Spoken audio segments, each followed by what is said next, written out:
Regina. Welcome back to my channel. Today we're going to be continuing our series that we started last time about my top 5 tips for traveling to Walt Disney World. For those of you who are new here, my name is Regina Farrell and I am the owner of Nightingale Travel Company. We specialize in trips to both Disney and Universal, and we'd be happy to help you book your next trip. We can be found at nightingaletravelco.com, and I'll go ahead and link that down below so it can be super easy for you to find us and to get us to plan your next trip. Let's get started with today's tip, which is rope drop, rope drop, rope drop. I am a huge fan of rope dropping the parks at Walt Disney World. For those of you who are unfamiliar with what rope drop is, it's when you get to the parks pretty early, at least a half an hour before the park opens, and you go and you start getting in line to access the attractions and the rides at each different park. At some of the parks, the cast members will stand out and actually hold a real rope for you to stand behind. And at other parks, they just stand there and hold you off at the entrances to different lands or to different parts of the park. Once the park officially opens, the cast members will let you walk, not run, even though some people will try to run, to the different attraction that you have selected to ride first in the park. Now, you're going to want to stand at the entrance to either the land or the certain part of the park that has the attraction that you want to ride first in the park in the morning. And there are definitely attractions that are better than others to rope drop. And the reason for that is because those lines are going to get so long as the day goes on. But if they can be your first attraction that you ride in the morning when crowds are a little bit lighter, you won't have to wait very long to ride that ride, and you'll actually get to walk right on to the attraction. Now, which rides do I recommend that you rope drop at each Walt Disney World park? And the answer to that depends on if you are staying on Walt Disney World property or a select Good Neighbor resort. And that is because those guests that are staying on property or at a Good Neighbor resort actually get 30 extra minutes in the park in the morning. And that makes a difference for which ride I would have you rope drop. At Magic Kingdom, they open up Fantasyland and Tomorrowland for resort guests 30 minutes early. So those rides are going to actually have longer lines than over in Frontierland and Adventureland and Liberty Square in the mornings. So I would recommend for my hotel guests going over and rope dropping the Seven Dwarfs Mine Train. And I would also recommend that you go over and do Space Mountain. And it's because those lines are going to get way longer throughout the day. And so if you can knock those out first thing in the morning, especially Seven Dwarfs Mine Train, you won't have to wait the 60, 80, 120 minutes that ride can get later on in the day, depending on what season you're visiting Walt Disney World. If you're a regular day guest, I recommend that you go over to Adventureland or Frontierland. And in Adventureland, I would say definitely get on Jungle Cruise. That ride has usually a long wait and a low capacity. So if you can get on Jungle Cruise right when it opens, that would be great. Splash Mountain is another great option, as well as Big Thunder Mountain Railroad. Those can get longer waits. Now, I would probably prioritize Jungle Cruise or Splash Mountain over Big Thunder Mountain Railroad because Big Thunder Mountain Railroad does have a high capacity. They have 2 separate tracks, so they can load a lot of guests. So that line tends to move a little bit more quickly as the day goes on. Over in Hollywood Studios, if you are staying on Walt Disney World property, I highly recommend that you start with Rise of the Resistance. That line will get long as the day goes on.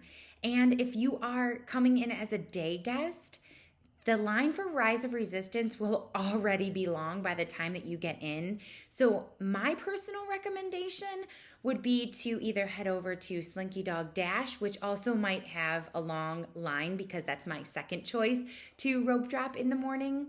And then I would head over to Mickey and Minnie's Runaway Railway. Now, Hollywood Studios is a tough park because there are so many big ticket rides there. So really, you can't go wrong with what you rope drop, especially since the hotel guests have that 30 extra minutes in the park. So a lot of the ride lines will already be at a decent length by the time the regular day guests get into the park. But the lines are definitely going to be shorter first thing in the morning, regardless of which ride that you decide to rope drop, than they will be later in the afternoon. Those lines will get much longer as the day goes on. In Animal Kingdom, if you are staying on property or one of the select Good Neighbor resorts, I recommend rope dropping Flight of Passage. That's definitely going to be the most popular ride in the park. The other option would actually be the safari because the animals are up and they're active, and it's a really, really nice safari ride first thing in the morning. And if you are staying off property, I would definitely recommend doing the safari, or you could also try to head back and do Flight of Passage because, again, the line will likely be shorter then than it would be later in the afternoon. In Epcot, there are a couple of rides that you can rope drop at that 30 minutes early. I would recommend doing Remy's Ratatouille Adventure or Frozen Ever After. And the reason for that is because I find that Test Track often has a delayed opening. So you may waste time trying to ride Test Track first thing in the morning.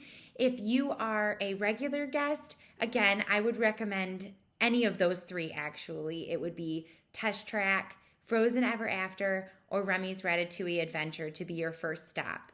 But keep in mind at any of these parks, as a regular day guest, you are going to miss out on that true rope drop where you get to just walk right on rides because the hotel guests will have the first access. So why do I recommend rope drop to my clients? The main reason for that is that you can knock out a few of the big ticket rides at each park pretty quickly in those early hours because a lot of guests won't get up and utilize that rope drop time. And if you can get a lot of those big ticket rides out of the way, you can spend your afternoons enjoying some of the other Disney magic in the parks. Magic Kingdom especially has some amazing streetmosphere there. They have the Dapper Dans, the barbershop quartet that sings down Main Street in Magic Kingdom, and they have the parade is back. So you could spend time in the afternoon watching the parade or just relaxing and having a snack. And those are usually in Walt Disney World the hottest times of the day. So you really don't want to be spending them waiting in the longest lines that you'll experience all day long. And instead, you can kind of relax and sit back and just enjoy your afternoon. Or you can take that time and go back to your hotel, get a little bit of a rest time if your hotel is close to the park that you're at, or if you have a little one that wants to go back and take a nap. We actually utilized that for my daughter. We were able to just hop back over when we were staying at Wilderness Lodge. We got on the boat, hopped back over, let her take a quick nap. She was refreshed, and we were able to enjoy then our evening and enjoy fireworks that night, and she was rested. So I highly, highly recommend being able to rope drop at the parks. It may be early, it may be a little hectic because there are usually long lines for transportation at that time, but in my opinion, it is definitely worth being able to get those attractions done so that you can enjoy your afternoons and the hottest part of the day instead of waiting in lines. I hope that you enjoyed my video. Be looking out for tip number 3, which will be my next video coming your way. Please like and subscribe and ring that notification bell so that you can be notified when my next video comes out. We would really, really appreciate that. And also, please follow us on social media. I'll go ahead and link our social media accounts down below. We can be found on Facebook and Instagram. And we would really love to see you follow us over there so you can get to know us even a little bit better. And remember, if you want to book a trip to Walt Disney World, you're ready to take that plunge, we would love to help you book your next trip. So hop on over to our website and get ready, get ready to start booking. We hope to hear from you soon and have a great rest of your day.